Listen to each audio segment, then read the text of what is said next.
እኛ እንደ መሪ አሁን ጀምረን ካልሰራንበት የዛሬ 20 ዓመት ለልጆቻችን እዳ እንጂ ምንዳ አናስቀርላቸው።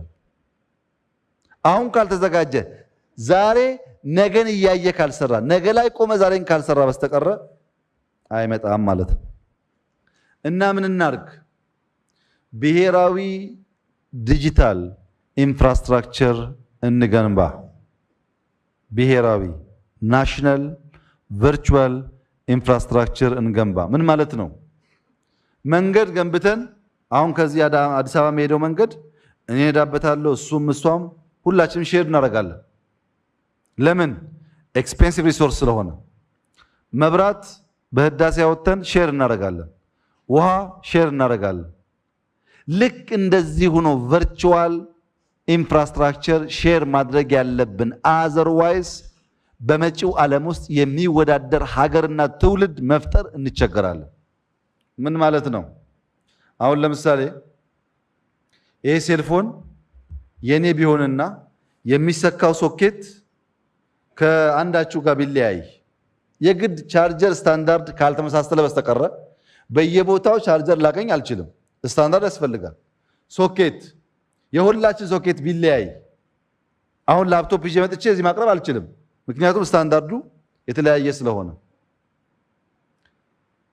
ዩኤስቢ ፖርት በፍላሽ አምጣ አስገባልኝ ፍላሽ ልስጥ የሚባለው ጉዳይ ስታንዳርድ ስላለ ነው እንጂ ያንተና የኔ ፍላሽ ቢለያይ ያንተና የኔ ፖርት ቢለያይ አንችልም ማድረግ አንችልም። ወይም በመንገድ ላይ ህግ ባይኖር እኔ በቀኝ አንተ በግራ ብትነዳ ይሆናል?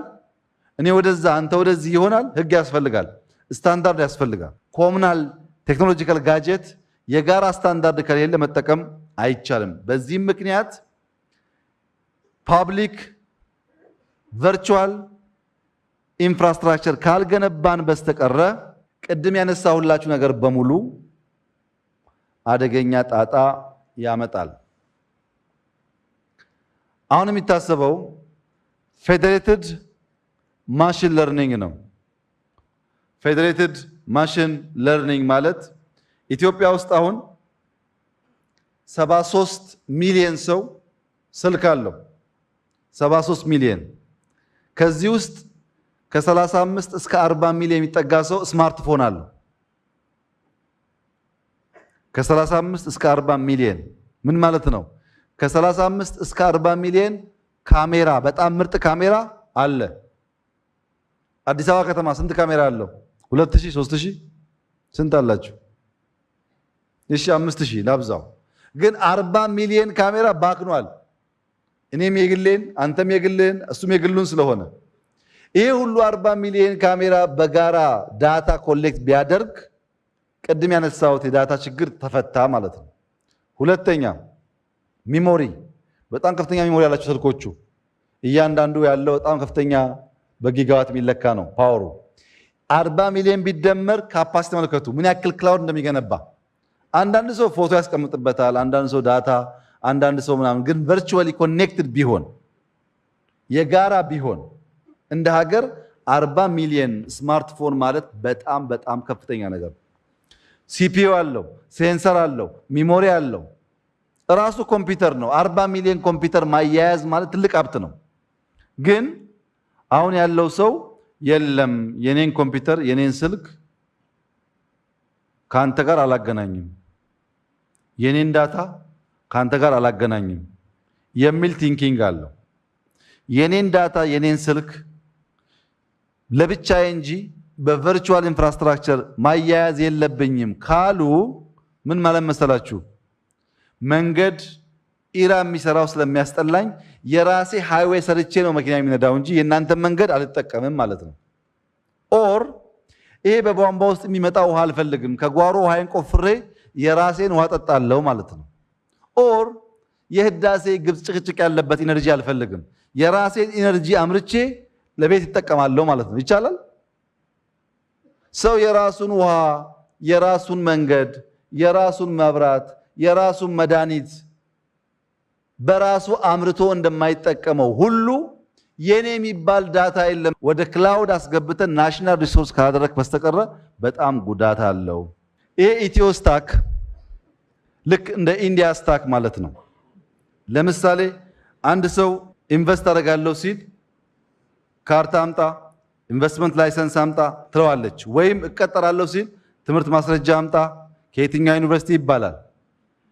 ከተለያየ ሴክተር መረጃ ከመውሰድ ቅድም ባልኳችሁ ፌዴሬትድ ቨርቹዋል ኢንፍራስትራክቸር ካለ እኔ አብይ ነኝ ስል ብድርም ይሁን መሬትም ይሁን ኢንቨስትመንትም ይሁን ስራ ቅጥርም ይሁን እኔን ሳትጠይቀኝ ከክላውድ ዳታ ትወስዳለች ማለት ነው። ይሄ በጣም በከፍተኛ ደረጃ ብዙ ጉዳይ ያቃላል። ዲጂታል አይዲ አለ። የዲጂታል ሲግኒቸር እና ኤሌክትሮኒክ ሲግኒቸር የተለያየ ነገር ነው። ኤሌክትሮኒክ ሲግኒቸር ማለት ልክ ፊርማችሁ በፎቶ ኮምፒውተር ውስጥ ገብቶ ማለት በፎቶ መልክ። ዲጂታል ሲሆን ግን ፕሮቶኮል ኢንክሪፕሽን ነው። እያንዳንዱ የፊርማ ፒስ ተመልሶ በማይደገም መልኩ ማለት ነው። ዲጂታል ሲግኒቸር ካለ የትምህርት ማስረጃ፣ የካርታ፣ የባንክ የምናምን የሚባል ጉዳይ ፎርጅን ሊሰራ አይችልም፣ ፓስፖርትን ጨምሮ። ወደዛ የሚወስድ ኢትዮስታክ አብዛኛውን ሰርቪስ የሚሰበስብ ካልጀመርን በስተቀረ አደገኛ ነው። ከዚህ ውስጥ አንዱ ፋይዳ ነው።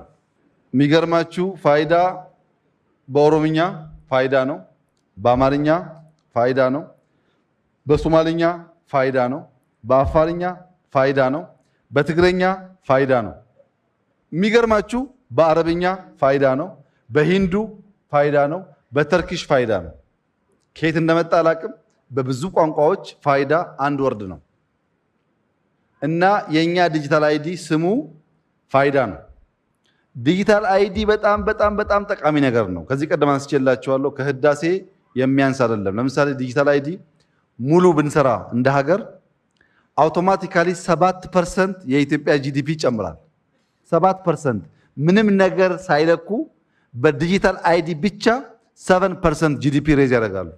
ቢኮዝ በጣም ብዙ ኢንፎርማል ማርኬት ወደ ፎርማል ስለሚያመጣ ሰው ዲጂታል አይዲ አለ ማለት ለምሳሌ ጂፒኤስ ድሮ ጠፍታችሁ የት ነው ያለው ስልህ ጂፒኤስን አይተህ ሎኬሽን እዚህ ያለው ትላለህ።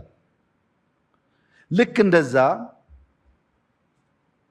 በፋይዳ ማነሽ የሚለው ሳይምታታ ማንነት ይታወቃል ማለት ነው። ኮላተራል ነው እሱ። ለምሳሌ መኪና፣ የእናንተ ሁሉ መኪና ታርጋ ባይኖረው የመኪናው ባለቤት ይታወቃል፣ ህጋዊ መሆኑ ይታወቃል። ፋይዳ ወይም ዲጂታል አይዲ የሌለው ሰው ማለት ታርጋ የሌለው መኪና ማለት ነው። ታርጋ የሌለው መኪና ለብዙ ጉዳይ የተጋለጠ ነው። ዲጂታል አይዲ ዘንድሮ 3 ሚሊዮን ገብተናል። በሚቀጥሉት 3 ዓመታት 90 ሚሊዮን ለመግባት እየሰራን ነው። ጊዜ ያልወስድባችሁም። ኮንሺየስ ሁኑ። በጣም ኢምፖርታንት ነገር ነው። አሁን ያለው የካርታ ማጭበርበር፣ የባንክ ማጭበርበር፣ የምናምን ማጭበርበር ሁሉ መልክ የሚይዘው ዲጂታል አይዲ ሲሰራ ነው። ይሄ የመተማመኛ ስርዓት ነው። ሶሻል ካፒታል ቢልድ ያደርጋል። የሰዎች እንቅስቃሴ የሰዎች ምናምን ያለ ጋዜጣ ያጠፋል። በብዙ ነገር ጠቃሚ ነው። አሁን ኢትዮጵያ ውስጥ ጥናት ተጠንቶ ነበር። የተቋቋመ ግብረ ኃይል አለ። አሁን የተመዘገበ ስርዓት በ89 ተቋም ውስጥ 621 ሲስተሞች አሉ። ገና የታቀዱ ደግሞ በ80 ተቋም ውስጥ 418 ሲስተሞች አሉ። በ83 ተቋም ውስጥ 118 ዳታ ሴንተር አለ። አንዳንዱ 5%፣ አንዳንዱ 10%፣ አንዳንዱ ምናምን ፐርሰንት። በቃ አቢዩዝ ነው። አሁን የሚታቀደው ደግሞ በጣም ብዙ ነው። የአይሲቲ ሰራተኞች በ71 ተቋም ከ550 በላይ አሉ። የአይቲ ደህንነት ሲስተሞች በ60 ምናምን ተቋም ውስጥ 130 ገደማ አሉ። ፖሊሲዎች፣ አሰራሮች፣ ኮምፒውተሮች በጣም በርካታ ናቸው። የተበተነ አዲስ አበባ ውስጥ አንደኛው ክፍለ ከተማ ያለው ሌላኛ ጋር ዱፕሊኬትን ነው። በሀገር ደረጃ ጤና ያለው፣ ትምህርት ያለው፣ ሳይንስ ያለው የተበተነ ነው። ይሄን ሰብሰብ አድርገን ናሽናል ክላውድ ካልገነባን በስተቀረ አንደኛ የአይቲ ሙያተኛ ውስን ነው፣ ሴኩሪቲ ውስን ነው፣ መከላከል የሚያስችል አቅም ውስን ነው። በየተቋሙ ዳታ ሴንተር እየተባለ የሚኬድ ከሆነ ገንዘብ ይባክናል፣ አንጠቀምበትም። ዳታ ደግሞ ሀብት ነው፣ መሰብሰብ አለበት። ይሄ ዳታ ሴንተር ዩኒቨርሲቲ ጋር ሲገቡ ደግሞ ሁሉም ጋር አለ። ሁሉ ዩኒቨርሲቲ ዳታ ሴንተር አይሲቲ ይላል። ሰብሰብ አድርጎ ትምህርት ሚኒስቴር ጋር ቢሆን ፕላጃሪዝም ይከላከላል፣ መጽሐፍ ይደረድርበታል፣ ኢንፎርሜሽን ያስቀምጥበታል። ጠቅሙ ብዙ ነው፣ ግን ተበትኗል ሀብት። እዚህ ተመልከቱ። አሁን ባንክ 112 ሚሊዮን ቡክ አለው። ዜጋ አይደለም ቡክ አለው። ዜጋ ወደ 40 ሊቀንስ ይችላል፣ አንድ ሰው በርከት ያለ ስላለው። ስልክ 73 ሚሊዮን ሲም ካርድ ተሽጧል፣ ግን ቀንሶ እንኳ ቢሆን 50 60 ሚሊዮን ሰው ሊሆን ይችላል። ጤና ወደ 55 ሚሊዮን ሰዎች አይዲ ያላቸው፣ ተማሪዎች 30 ሚሊዮን ያላቸው። ሶሻል ሴኩሪቲ ማለት ለሴፍቲ ኔት ለአንዳንድ እርዳታ የሚውል 30 ሚሊዮን ገደማ የተመዘገበ ሰው አለ። ግብር ወደ 10 ሚሊዮን አለ። እዚህ ጋር ፓስፖርት ለብቻ፣ የባንክ ቡክ ለብቻ፣ ስቱደንት አይዲ ለብቻ፣ ቲን ነምበር ለብቻ፣ ሜዲካል ኢንፎርሜሽን ለብቻ፣ በር ሰርቲፊኬት ለብቻ። ይሄ ሁሉ ፕሪንቲንግ ነው። ለፕሪንቲንግ ደግሞ እኛ እንደምታውቁት በሃርድ ከረንሲ ነው የምናደርገው። በአንድ ዲጂታል አይዲ ሰውየው ከተለየ ለሁሉ ነገር መጠቀም ይችላል። ለምሳሌ ድራይቪንግ ላይሰንስ እና መታወቂያ አንድ ነው። ጀስት ሰውየው መለየት ብቻ ነው።